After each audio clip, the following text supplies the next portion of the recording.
آقا بالاخره به دستم رسید. یه مهمون جدید داریم برای ویترین بک‌گراندمون. میخواید ببینین؟ پشماتون میریزه. آماده این؟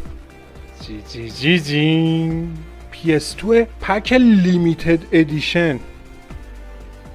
وای چقدر این سکسیه.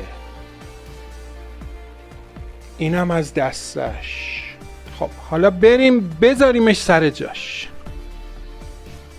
بنازم ببین چی شد. صفا باشد.